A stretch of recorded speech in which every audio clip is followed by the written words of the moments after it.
In December, we launched into a big discovery process with basically asking users detailed questions. You did 12 of these really detailed interviews. We also did 53 sort of user intuition, a survey company that does AI surveys, actually helped us further that with another 53 sort of wider audience.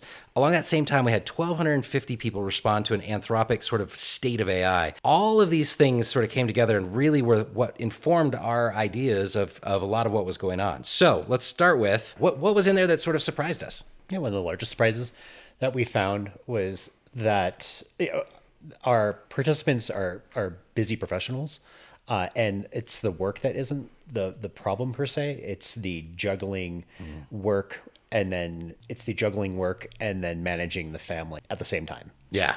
Yeah. Did all of these converge on those same sort of conclusions, or were there any divergences? Yeah, the research showed that our participants context switch throughout the day between their professional life and then their personal life. How about this? Let's dig into what was something that jumped out at you? Like what was something that really stuck from you from one of those 12 interviews? Sure. Actually, I was surprised to learn how often like the small items are dropped throughout the day.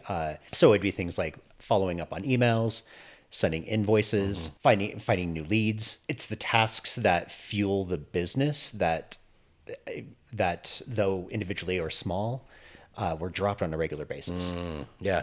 And like, so in those interviews, like what was the experience of that? Like how did that hit the people that were dropping those balls? Like what did you hear? Yeah. Yeah. So it's a mental drain.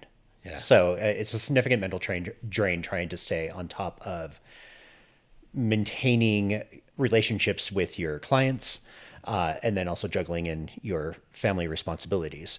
So there was this feeling of anxiety and not accomplishing enough by the end of the day. What did the data tell us? Like what is actually like breaking people? So the data showed us that it's not the deep thinking tasks that are breaking people. Yeah. It's the small tasks. It's the invoicing. It's the following up on emails. It's the following up with emails that are not responded.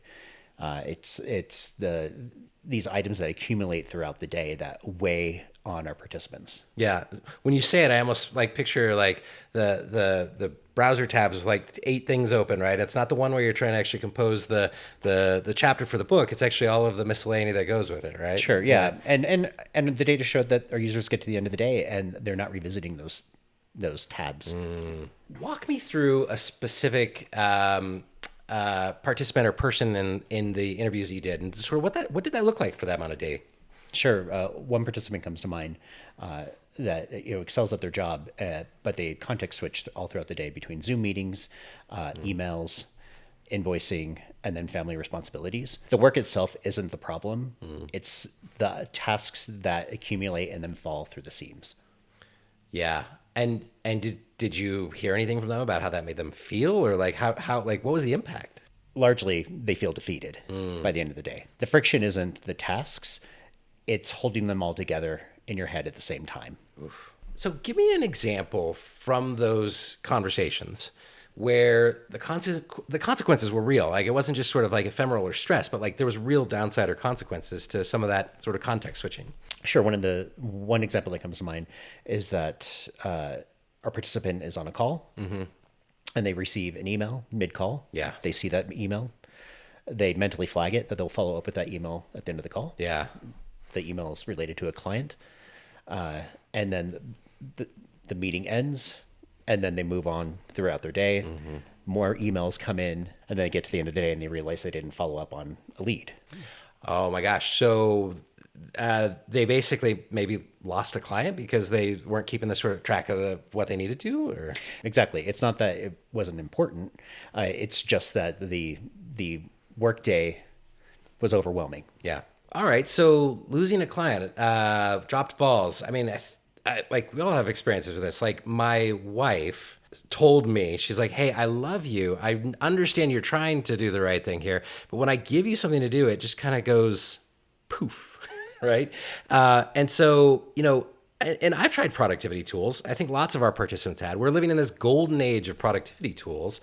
Like, where do they fall short? Like, why isn't this working? It's not that these tools aren't working. It's that they require our input. The tool is only as good as the people that are using it. So, they require constant tracking.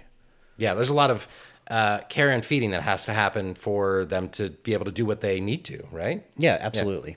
So when we heard about this like emotional cost for dropping balls and things, where did that come out? Like where did people experience that emotional difficulty? Sure. It doesn't tend to come out at work. It comes out in home and in the home life, maintaining that life. So it comes out in being exhausted at the end of the day. It comes out at snapping at family members. It comes out with lost sleep. Obviously, we know that there was like this emotional cost, things like that. But like, were there things that people were saying, okay, great, even if something else like an AI can handle it, were there any things that were like total hard lines, like you're not doing this? Yeah, two hard lines come to mind, and that is money and messaging. So participants don't want the AI to act on their behalf when sending messages or spending, but they're okay with the agent composing the email, composing the message, queuing up the expense. Yeah. There was an interesting, I think, quote there. There was somebody who was like literally just saying something about like, there's no way you're ever going to. No way you're going to send that message on my behalf. Yeah. The conflict, so the conflict comes is that when the message sounds like a bot, the client thinks that you're lazy. Taking that one step further, like, there's the whole M dash thing, right? Where everyone's like, if you have an M dash on it, right? Like, I know AI didn't write it. And like, there's a little stigma there, right? Absolutely. Yeah. Yeah. Okay. So people really want things to be in their own tone or sort of reviewed by them to make it personal. Correct. Okay. So that's all the stuff that we don't want AI to do. Like, we know those hard lines. Like, what do people want AI to do for them? Yeah, it's to protect future me. So it's to keep track of the emails I didn't respond to, surface the invoices I need to send and the payments that I received. Don't show me everything. Show me what matters to me right now. We got all this data. We have all this great insight. We know what the cost is. We know what people want. We know what people don't want. What do you want to, like, what matters? Like, what do you want to say about what we're doing at Backlit that matters to people as the same to these 12 that you interviewed? Yeah. What matters is that they feel supported and that there's a system of support. So what does that look like? It looks like a system of support that enables me to have more quality time in my day with my family, and more time to deep think about the problems at work, and have a better quality of life.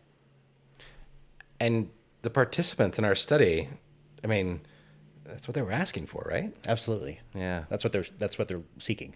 Thank you. I mean, thank you for joining me on this conversation. I really appreciate it. Thanks for all the participants who actually spent their time with us to talk about their world. It's informing the way we're thinking about how we're building our AI to be able to help them, support them, right?